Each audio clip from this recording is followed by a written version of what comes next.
Aleluia. Abra a tua Bíblia. Aleluias.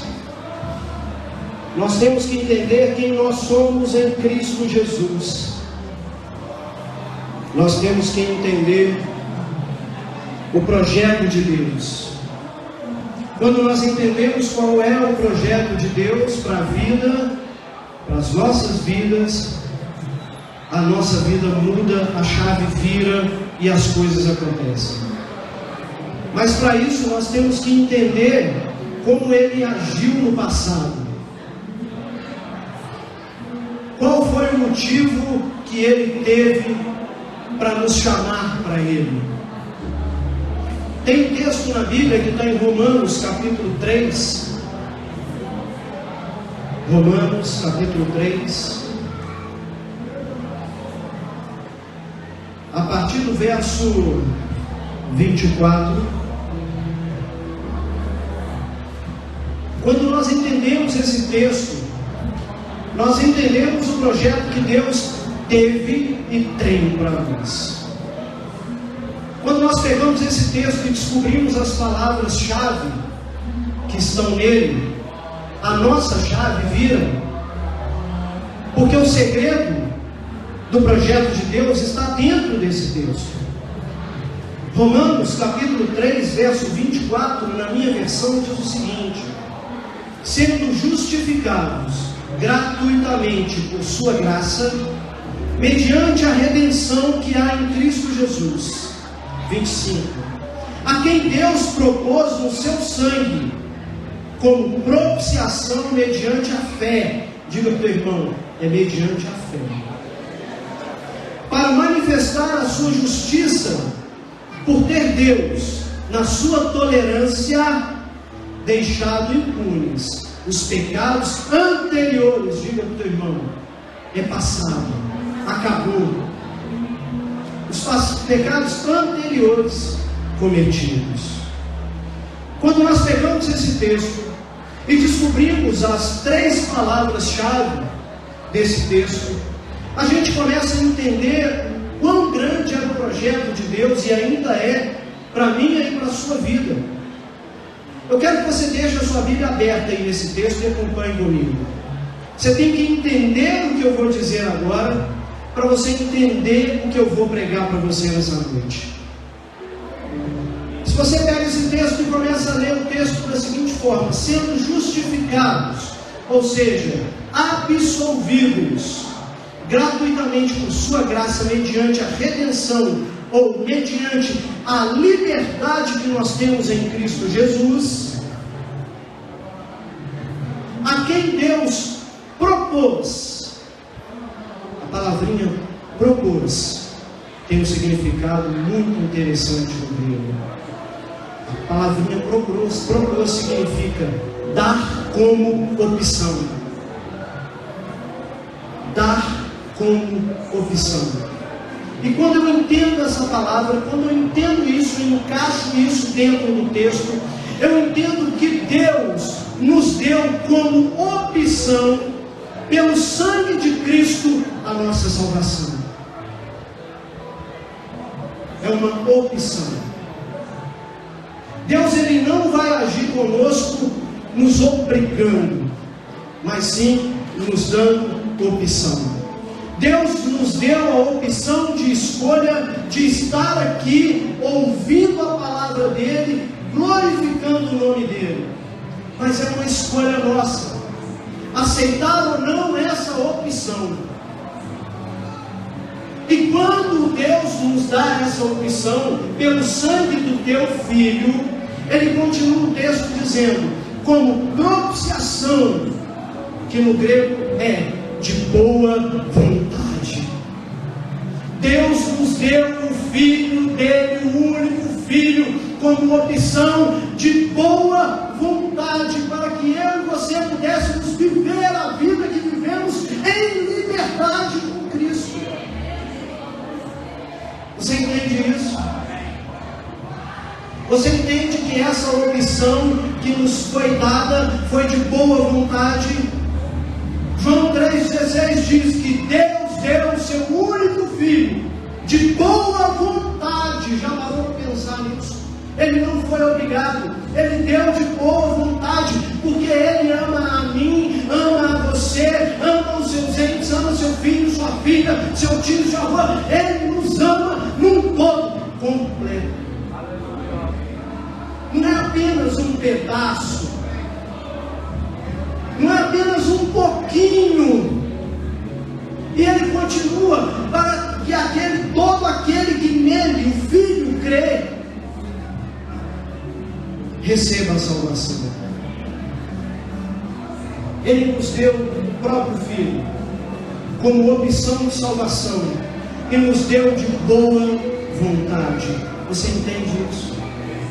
Você entende o quão grandioso é o projeto de Deus para a sua vida? Você entende o tanto de projeto que Ele tem para você? E esses projetos já estão prontos. Não depende mais dele, porque já foram criados, já estão aí. Depende de mim, de você ir lá e buscar esse projeto pronto para a nossa vida. De boa vontade, Deus, o nosso Pai, deu o seu Filho como opção. Guarda isso para você. Todas as vezes que você estiver pensando em errar, lembra que Ele deu o seu Filho como opção de boa vontade para mudar a sua vida, para virar a chave, para mudar a situação. E quando nós entendemos isso e nós aceitamos esse Cristo, esse Filho, como o único suficiente Salvador da nossa vida, nós começamos uma caminhada dentro do cristianismo. E essa caminhada ela tem etapas. Se você pegar o livro de Romanos e começar a ler o livro de Romanos, ele vai mostrar para você essa caminhada. Paulo começa falando sobre o pecado, depois ele fala sobre a salvação, depois ele fala sobre a santidade, depois ele fala sobre a soberania de Deus sobre a nossa vida, e depois ele mostra para nós que nós estamos preparados para ir para o serviço do Pai. Romanos é assim. E nós começamos a nossa caminhada quando nós entendemos que o Pai nos deu essa opção de escolha. E nós aceitamos essa opção. E esse processo agora começa com a salvação. Aceitamos a Cristo e somos salvos. E depois da salvação começa a santificação. Mas a santificação não é simplesmente, eu vou ser santo agora. É muito mais do que isso. Para começar um processo de santificação, primeiro você precisa entender a fé. A fé desse homem que você aceitou como o único suficiente Salvador da sua vida. E o livro de Hebreus nos conta isso muito bem. Abra sua Bíblia em Hebreus capítulo 11, todo mundo conhece esse texto. Nós vamos do 1 ao 3.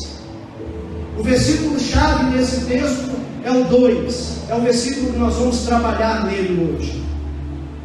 Quando nós entendemos a salvação, quando nós entendemos o projeto e começamos esse projeto, esse processo da santificação, primeiro nós temos que entender a fé. O que Hebreus fala para nós que é a fé? Ora, a fé é a certeza de coisas que se esperam. O que você espera? O que nós temos esperado? O que está no teu coração de esperança? O que você tem esperado para a tua vida futura? Quais são os planos que você tem feito para o seu futuro? Esquece o seu passado. O seu passado acabou, morreu, já era. Ninguém mais pode condenar você pelo seu passado. A visão agora é para frente. O foco agora é outro. O seu alvo e objetivo é frente, frente, frente, frente. Nunca retroceder. Nunca retroceda. Sempre caminhe para frente. E ele continua o texto. A convicção de fatos que não se veem. 2. Pois pela fé os antigos obtiveram bom testemunho. 3. Pela fé, entendemos que foi um universo formado pela palavra de Deus, de maneira que o visível veio a existir das coisas que não aparecem. O visível pode existir, e ele vai existir, mas depende da sua fé. As coisas só acontecem quando nós acreditamos de que vai acontecer. Se você levantar da sua cama pensando que aquele projeto seu vai dar para trás, não vai dar certo, vai ficar errado, vai ficar errado.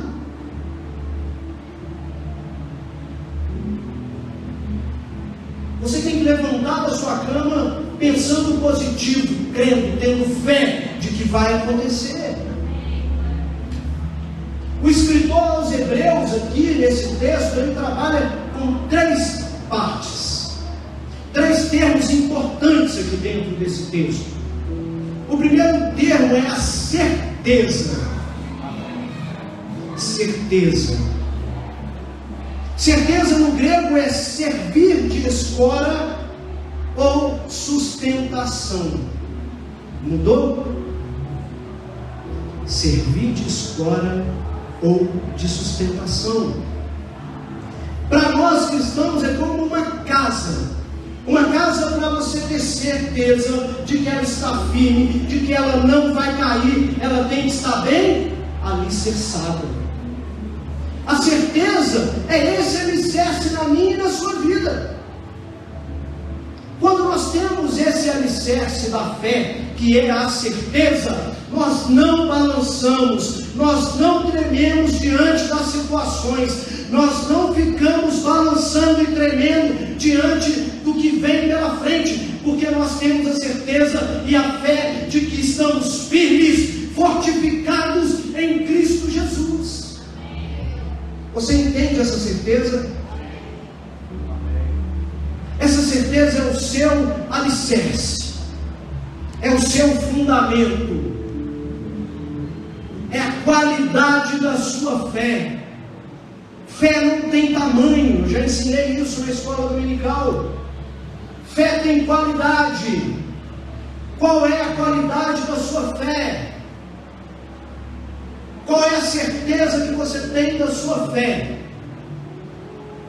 Qual é o alicerce em que a sua fé está firmada?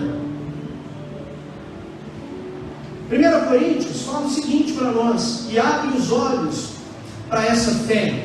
1 Coríntios 16, 13, só a parte A diz o seguinte: sejam vigilantes, permanecei firmes na fé, firme, alicerçado, seguro, inabalável.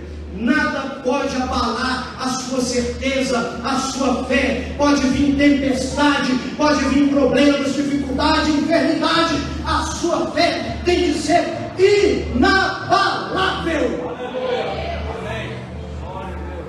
De que senão não adianta ter fé, se quando vir a tribulação eu começar a tremer, começar a me abalar e desistir dos meus sonhos. Os sonhos estão aí, as dificuldades também, mas a minha certeza está firmada na palavra, que diz que o meu Deus está comigo por onde eu for, e nada pode me atingir, porque eu sou mais do que vencedor em Cristo Jesus. Aleluias! Aleluias! E o escritor de Hebreus não para por aí, não. Ele nos ensina mais sobre a fé.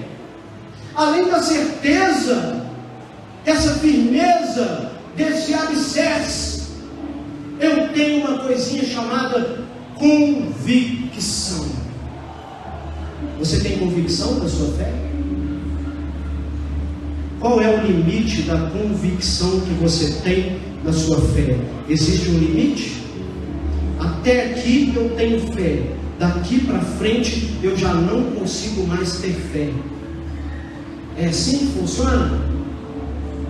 É assim que você trabalha com a sua fé? Convicção. Convicção no grego é persuasão íntima. Persuasão íntima. Temos a convicção íntima dada por Deus de que Ele cumprirá o que prometeu. O que Deus prometeu para você? Tenha convicção que a promessa vai se cumprir. Quando? Não sei. Agora, amanhã, daqui 1 ano, daqui 10 anos, não me importa quando vai ser. O que me importa é que eu tenho a convicção de que isso vai acontecer. Porque para Deus, um dia são 1000 anos para nós. Enquanto para nós 1000 anos é muito tempo, para Deus é um dia, porque Ele não está preso ao nosso tempo. Ele é atemporal. Ele esteve no passado, está no presente e está no futuro. Ele já sabe o que vai acontecer com você. Ele já sabe aonde nesse caminho a sua promessa está te esperando. Mas para isso você tem que ter essa convicção, essa íntima convicção dentro de você, de que o que Ele prometeu já aconteceu. Sabe o que é fé de verdade? Sabe? Fé é a certeza de que essa cadeira, mesmo não estando aqui, ela está aqui. Já parou para pensar nisso? Fé não depende de circunstâncias. Fé independe de circunstâncias. Você está com dor agora? Se você ficar pensando nessa dor e não ter fé que ela saiu, que ela acabou, e ficar com essa circunstância da dor aí, ela vai continuar aí. A fé ela independe da circunstância. Se apegue à fé, não à dor. Se apegue à fé. Convicção. Seja convicto de que o Deus que você serve, Ele é fiel e vai cumprir sobre a sua vida a promessa que Ele tem para você. Seja convicto disso. Mateus capítulo 21, verso 21 ao 22, diz o seguinte. Mateus 21, 21 ao 22. Jesus, porém, lhes respondeu: em verdade vos digo que, se tiverdes fé e não duvidar, ter convicção, e não duvidares, não somente fareis o que foi feito à figueira, mas até mesmo se este monte disser: ergue-te e lança-te no mar, tal coisa acontecerá. Tudo quanto pedirdes em oração, crendo, tendo certeza, tendo convicção, você vai receber. Isso é convicção da fé que você tem. Qual é a convicção da sua fé? Em que você tem se firmado? Por onde você tem levado a sua fé? Até onde ela vai? Ela vai com você enquanto o problema ainda não apertou. E quando esse problema apertar, você esquece a fé, deixa a fé de lado, você não suporta o problema. Sabe o que acontece? A qualidade da sua fé. E quando nós entendemos isso, a chave vira e as coisas acontecem. E o escritor de Hebreus ainda continua nos ensinando sobre a fé, falando para nós o que é a fé, como é a fé, o que a fé faz, como devemos agir em fé. Ele fala para nós agora do testemunho, galeria da fé. Quantos testemunhos nós temos em nosso meio de coisas que aconteceram que eram impossíveis de acontecer aos olhos humanos?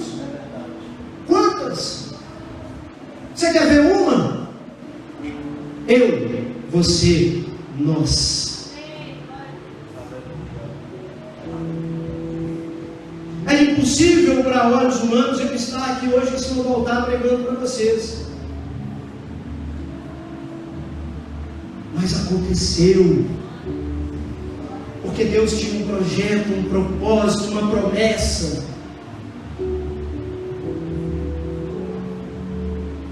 Testemunho, no grego, comprovação. Na Bíblia nós temos vários fatos que comprovam promessas de Deus, que comprovam coisas que eram impossíveis acontecerem. Quantos aqui já foram na praia? Todos, né? Já parou na frente do mar? Aquele marzão bonito, de todo tamanho? Já pensou aquilo ali aberto ao meio e o povo passar no meio dele a pés secos? Que é mais impossível do que isso? Que é mais impossível do que isso? Temos vários testemunhos de que coisas vão acontecer. Temos vários testemunhos de que coisas estão acontecendo. Mas a nossa esperança, que é o início do texto de Hebreus, ela está firmada em quê? Qual é a sua esperança? Eu vou te dizer qual é a nossa esperança. A nossa esperança é a esperança de uma vida eterna ao lado do Senhor Jesus. Essa é a esperança que nós temos. É essa a esperança que nós temos que nos agarrar a ela. É com essa esperança que nós temos de ter certeza. É nessa esperança que nós temos de ter convicção. E é nessa esperança que um dia vamos testemunhar. Sabe por quê? Porque isso vai acontecer. Nós estaremos ao lado de Jesus um dia. E quando nós estivermos ao lado dele, coisas maravilhosas vão acontecer. Porque essa é uma promessa que ele nos deu. E ele vai cumprir. Apocalipse capítulo 21, verso 4 diz o seguinte. Abra a tua Bíblia, marque esse texto, se agarre nesse texto, fique firme nesse texto, porque essa é a nossa esperança, não existe outra. Apocalipse 21, 4 diz o seguinte: e lhes enxugará dos olhos toda lágrima, não haverá mais choro, acabou, cessou, zerou, estamos livres de tristeza, de angústia, de ansiedade, as lágrimas serão enxugadas. Essa é a esperança. Mas não acaba aí não. E a morte já não existirá, porque nós venceremos a morte, nós passaremos por ela, porque é promessa. A morte não existirá. Já não haverá mais luto, nem pranto, nem dor, porque as primeiras coisas passaram. As primeiras coisas passaram. As primeiras coisas passaram, acabou. Acabou. Não existe mais angústia. Não existe mais tristeza. Não existe mais preocupação. Não existe dor. Não existe mais lamentação. Fomos transformados. A nossa história mudou. A nossa história mudou. Você entende que a sua história mudou? O seu testemunho mudou. Você não é mais quem você era. Você é nova criatura. As coisas velhas se passaram. Eis que você agora é novo. É novo.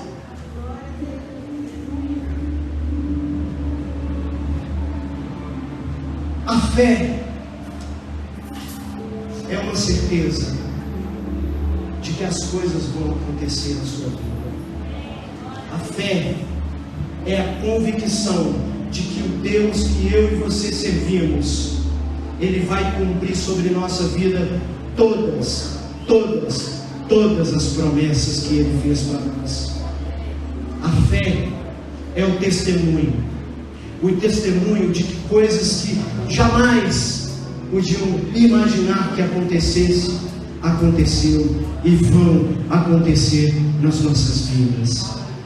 A fé é você acreditar que aquilo que você veio buscar hoje já aconteceu. O Deus que eu sirvo é o mesmo Deus que você serve.